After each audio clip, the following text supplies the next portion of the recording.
I'm Scott Munn, along with Tug Coward in the Warrior Alliance studios in Atlanta, Georgia. Today, the spotlight is on Georgia Tech.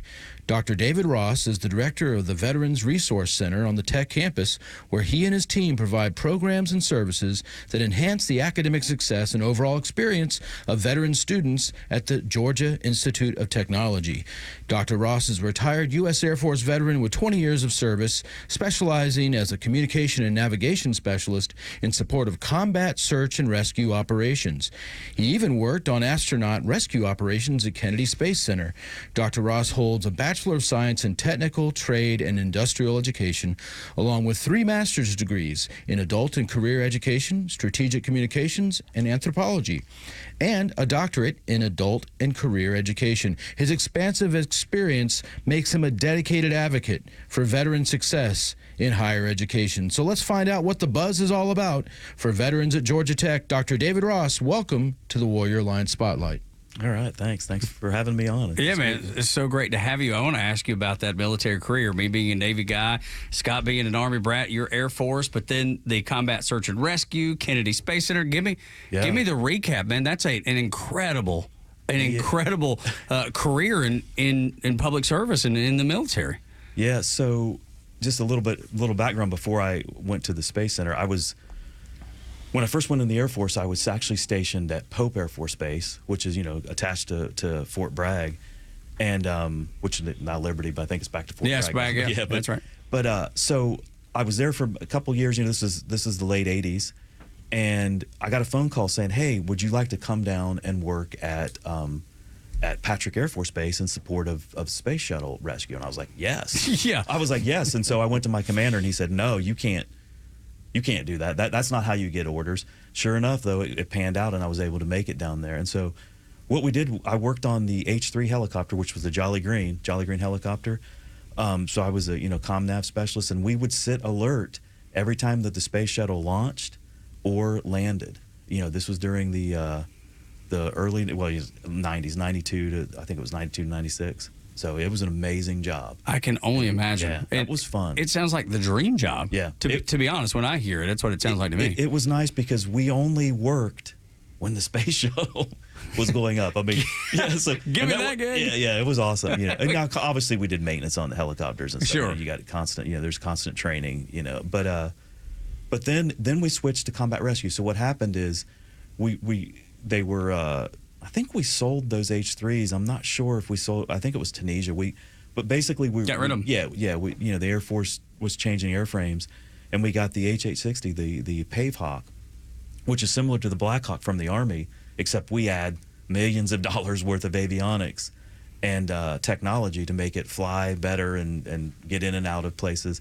And so we switched to combat rescue, and that was then we moved from Patrick Air Force Base to Moody Air Force Base, which is in South Georgia, Valdosta, Georgia. So, and then from there it was a continual just back and forth to deployment because our combat rescue was in support of the F-16 and the A-10s. Sure. So anywhere that they went, we went. So that was a fun career. I mean, and then I ended up becoming an instructor, teaching the same systems that I'd been working on. Right there at Moody Air Force Base, and I did that for I don't know how many years. It was quite a few years, and then I took over the back shop and started repairing avionics equipment, and then I retired out of there and went to Valdosta State University. There you go, and then ended up ultimately, Scott, at Georgia Tech. You did. I mean, I can't believe that after all of that work, you still wanted to have another career, but you wanted to get into education, or you wanted to get your education. So after 20 years of service, you went on to pursue 3 master's degree and a doctorate in education. What made you want to do that? What was there a passion for education? Yeah, and that stems back to when I was an instructor at Moody Air Force Base. I had a supervisor, and I watched him go from no degree to getting a degree, and he was working on his master's degree, and I saw how. First of all, we've all worked for different types of people, and I always thought, if this guy can do it, right? I was like, if this guy, I've known him, I was like, this is, if he can do it, I can do it. Yeah, if he could do it, I could do it. So I was like, wow. So I started going to school, and then once I realized that it wasn't as hard as I thought it was, I mean, and I was active duty. I was still maybe had to go on a TDY or deployment. But I just worked. I got my associates, and then I said I'm going to do a bachelor's. I jumped on that bachelor's, and then I did a master's right after that, right in a row, and just got with it. And then and it wasn't, these last master's degrees were recent. I never really stopped going to see. We're lifelong or lifetime learners. So that's really what it was. I just got that bug and just didn't want to stop. And I know while you were at Valdosta State, I know while you were at Valdosta State where you started, and now at Georgia Tech, you keep helping veterans and their families, and I guess you're kind of uniquely qualified as a veteran and someone who's helped veterans to say, what are some of the challenges that veterans and their families face when they pursue college degrees? Yeah, so talking back at Valdosta State, that was my first experience. Obviously, me being active duty, I was already, I have different needs than somebody that's just leaving the military, right? So active duty members, they need something a little bit different. But talking about families and veterans leaving the military, it's a different world, especially if someone hasn't gone to school before. And so my experience at Valdosta State kind of primed me for that. Because I had, and then I would look at someone and say, why didn't you take advantage while you were active duty, right? Because there's all kinds of programs to go to school. But for whatever reason, somebody may not have a chance to go to school, whatever it was. But the challenge is, this is the first time someone's in could be their mid-20s, late 20s, and now they're put into a classroom with someone, with students that are younger or their classmates are younger. None of that, just kind of navigating how to use that GI Bill when they leave the military, family members trying to use the GI Bill. And then also there's other benefits. Maybe the state has some sort of benefit, wherever you're going. Georgia, we have we don't really have as robust programs as other states, but they're there. There's other programs that are available to you while you're going to school. And so I try to help them navigate that. So the challenge is it can be from anything, from how to get into the classroom, or how to enroll, how to navigate the financial aid world, or even with the active duty, it's, hey, I've got to go somewhere. I'm in the middle of this class, and the professor's saying, no, you can't. You should have thought about that before.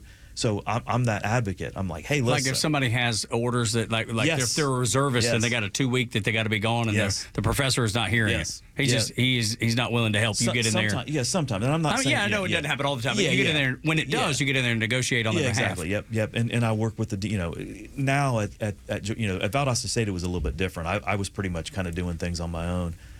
Trying to help the students. Now, here at Georgia Tech, we've got a great resource. Sure. Georgia Tech is a little different. We've got a great dean's office that will help the students. But ultimately, it is the decision of a professor whether or not they can help that student out. And at Georgia Tech, they're great about it. They support our military men and women, they're- veterans. They're great about it. But there are those times when someone has to, they may have to withdraw from that class. They're going to have to, there's just nothing that can be done. Yeah. But I bet you would say that Tug, I know you agree with this, that folks who are getting out of the military and want to go into their education, they should not be deterred at all by hearing these kind of things. I mean, you've overcome so much more in the military. Well, like you said, it so rarely happens. That is rare. Yeah, and speaking back at challenges, the challenges at Georgia Tech to come into Georgia Tech. Well, you got to be a smart kid to begin with. Yeah. I mean, smart person to begin with. Look, it's a hard school to get into. So the requirements. You're not leaving. You can't leave the military and come into Georgia Tech. It's next to impossible without having some sort of education. And so we have requirements. We have a Pathways program, which I'm excited to talk about.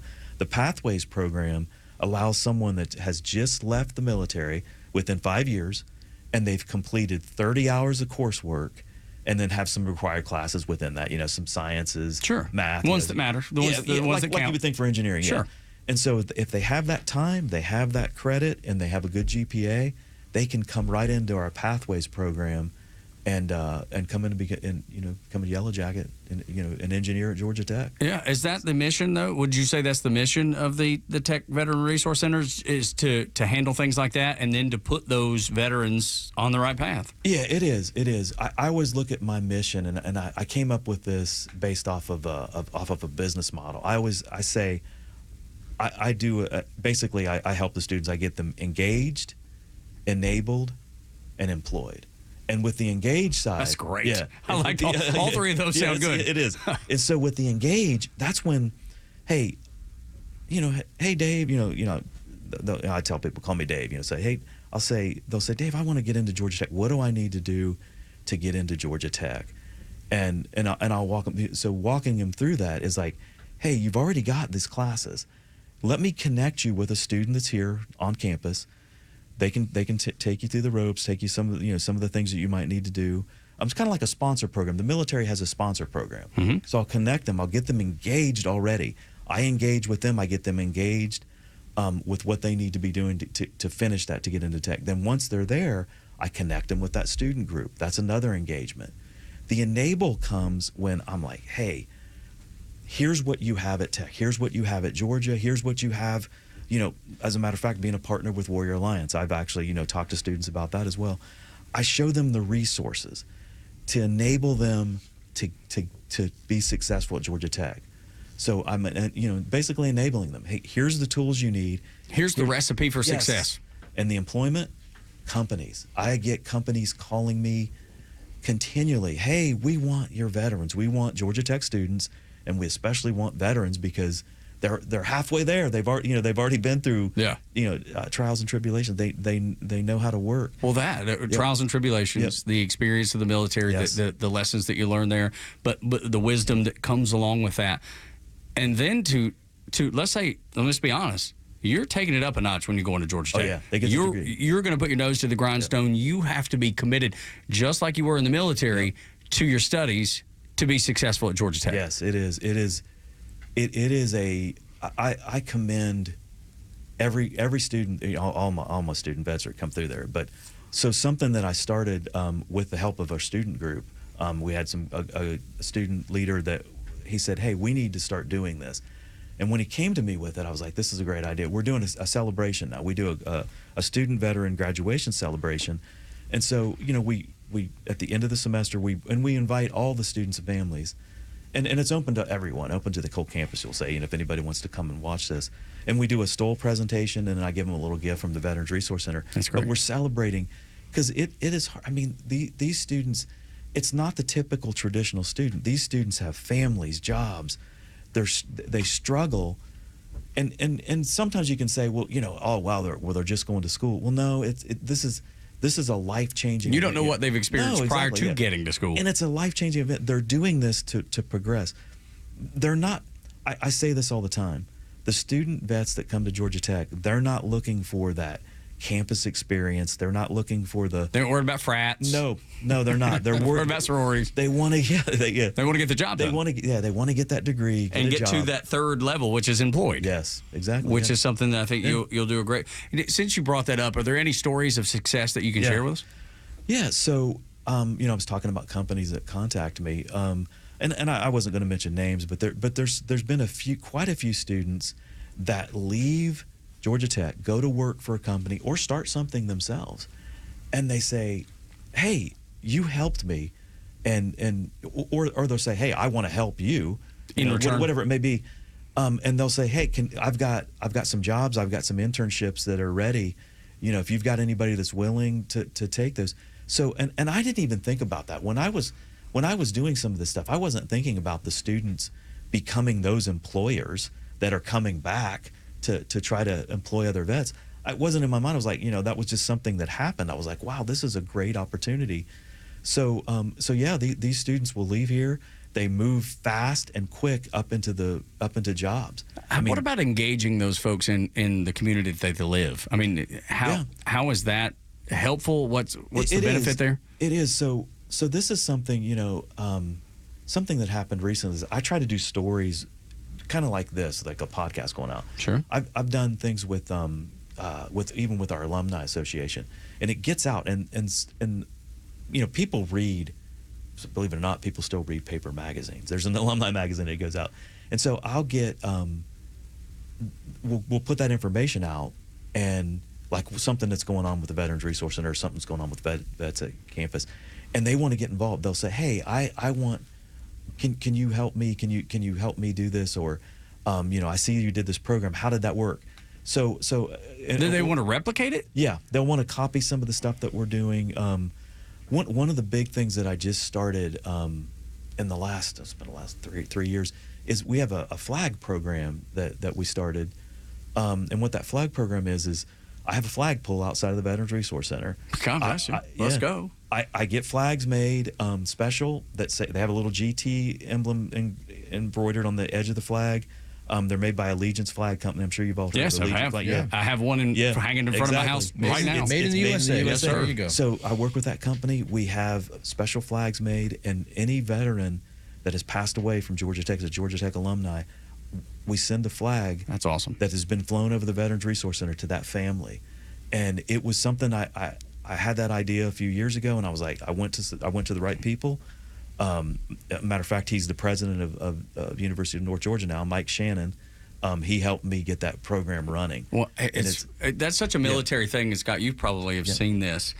Like my brother-in-law, who was in the Air Force, he had a flag flown above one of the patrol jets that was, over Afghanistan in honor of our family, and it's sitting. It's such an honor for me, and it comes with a certificate, that this was flown in your family's honor, and that is sitting prominently as you come into our house. After you pass that American flag, that's the first thing you see on the left. It means so much to me, and that's the beauty, I think, Scott, of the relationship that they've put together is because they're continuing those traditions that mean so much to people. Yeah, you're really honoring their loved ones' service to our country and letting them continue to tell that story, have that center of their home like Tug does. And but I wonder, being a military brat, I'm always wanting to know the angles on, what kind of services do you have for the family besides just honoring their loved one? Are there opportunities for military families at your resource center at Georgia Tech? Yes. As a matter of fact, I have some student workers, some student assistants that are part of military families. So we have, and I'm not sure if you're familiar with how the GI Bill back. It's been probably. I'd say the new GI Bill come out in 2000. Because I have the old. I was under the old one. You were the old, yeah. Yes, sir. So the new one, the post 9/11 started in 08. But somewhere between 08 and I'm not sure what year it actually started. It was probably around that time, 2009 or 2010. Yeah. Families were, you were allowed to transfer your GI Bill benefits to your dependents, which is great. Yeah. So when that happened, there were a lot of dependents that started going to school, especially when I was at Valdosta State. That program just kicked off, and we had, it was a huge enrollment of dependents. Same thing at Georgia Tech. So they're using their parents' GI Bill. Not only that, this is something else that, and you've probably learned this if you've been doing podcasts with any other VA or someone, especially with Commissioner Ross, Patricia Ross, which by the way, we're not related. Same like that. I know Trish, but there's a program. If you're 100% permanent and total disabled from leaving the military, your dependents, there's an education benefit that your dependents can go to school as well. So not only do they could transfer the benefit, but if you have a disability that puts you where it allows you to transfer to your dependents as well. So we have, like I said, quite a few dependents and family members that are at Georgia Tech. So I allow them to work in the center. That's great. We have benefits, and we'll do. We try to do this at least once or twice a year, where we do an outing where we invite the families. The thing is, it's difficult because the timing for everything. Sure, yeah. We try to do an outing. One of the fun things that we've done is shoot the hooch. I'm sure you know. Yeah, man. Love doing it. Isn't it fun? Anytime I get a chance. It's fun. So we've done that. We try to do that thing. It's just timing, getting it all together. And then I also we work close with a program at Georgia Tech. It's our GTRI, Georgia Tech Research Institute, and they have an employee resource group that is run by military members. Because I never even mentioned this, but at Georgia Tech we have quite a few veterans working at Georgia Tech. Not so much on the campus, but we have with our research institute, which does DoD research. There's I think 800 or 900 vets that work there. That's incredible. So they do a lot with they do a family appreciation military appreciation. There's always something going on. There's something for everybody, Yes. Scott. There really is. And we're talking to Dr. David Ross, director of the Veterans Resource Center at Georgia Tech. You can get a hold of him at veterans.georgiatech.edu, veterans.gatech.edu, or link up with him through thewarrioralliance.org. And speaking of that, you recently signed on as a strategic community partner of the Warrior Alliance. How do you see that collaboration adding value to veterans and their families, especially at Tech? Yeah, that is a good question. When I first heard about Warrior Alliance, I actually didn't know what it was. I mean, I was this wasn't before signing the agreement. This was when my friend Mark Eister, Mark took the position. I was like, well, what is that? What is that? Tell me more. Yeah, exactly. So when I found out about it, I was like, wow. And then Mark was talking to us about, hey, you need to become a partner. Some of the other USG schools have already, they're already partners with us. And I said, let's do it. Let's figure out what we got to do. And then I was like, well, what do y'all do? What is it that can help, or what can we everything? Do for you? And they what can do we do everything. For you? Yeah. Well, and then what do you expect from me?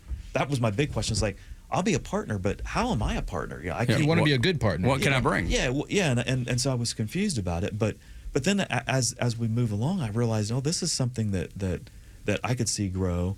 I've had students, I've talked to them about it. Now, whether or not I'll say, hey, here's Warrior Alliance. Here, you need help with this. And I had a student that was struggling with some financial, and I thought, well, there might be something at Warrior Alliance that can help you out.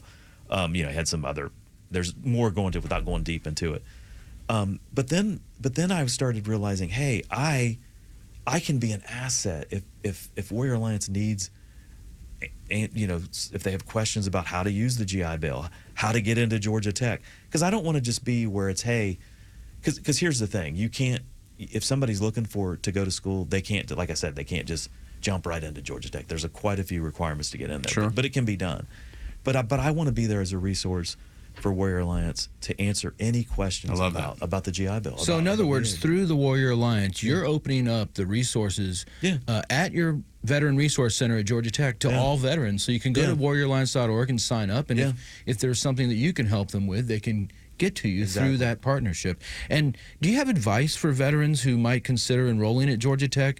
What's their life going to be like after they become a Yellow Jacket? Yeah, my advice is get into those books now and study. Sky's the limit. Study. 4.0 is probably the advice. If you're thinking about, you do. You got to have a high GPA. But if you're thinking about Georgia Tech, start looking at going to a school that's accredited, right?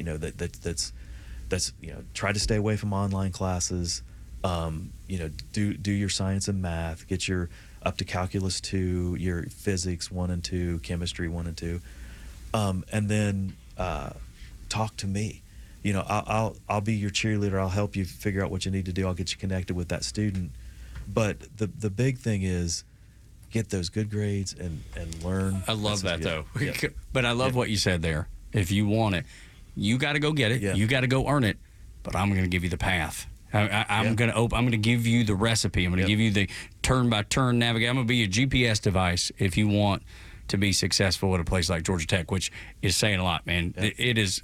Look, I have nothing but respect for the Institute. They I know, do good work. it's like before the show we were talking. I said I have my my UGA tumbler here. Tug's going to have on his Georgia hat, and we're Georgia guys. Are you okay with that? And you were saying you're fine with that. Yeah. But we're fine with Tech too because we need somewhere for the smart folks to go to school. Yeah, that's funny. So the exceptionally smart folks that go to school. And what's neat about that kind of rivalry stuff is that, the people at UGA, the Veterans Resource Center there, we're all connected. Oh, I have no doubt. All of USG, No we're doubt. all connected. We all help each other Same out. mission, same goals. It's just like the building that we're recording in today. You know what I mean? You'll see there's a man that just walked by who works on the Georgia Tech broadcast. Oh, okay. And then there's another guy that will walk by in the next few minutes that works on the Georgia broadcast. So it's a cross-section of people, much like you're describing. Let me tell you, when you get to the gridiron, that's one thing. But when you're away from it, those schools seem to cooperate pretty well, and it's pretty remarkable. And I'll be the first to say, when Georgia Tech's not playing Georgia, I'm cheering for Georgia Tech, and I cheer for Georgia State, and I cheer for Kennesaw State, and I cheer for Georgia Southern. Georgia's home, and it'll always be home. They've all got that word in That's all that Georgia, matters. and also all these facilities that we're talking about and resource centers have that word in common, Yeah. veterans. Yeah. And so Right. we thank you That's a so great much point. for what you're doing for our nation's veterans, sir. Appreciate it. Just quickly, veterans.gatech.edu, and of course, the warrioralliance.org, the warrioralliance.org. Dr. Ross, thank you so much for spending time with us today. We appreciate you. I appreciate being here. Thanks Yeah, for we having hope me. you'll come back next year and talk I to will us. be here, yeah. All right, thanks, man. Thanks.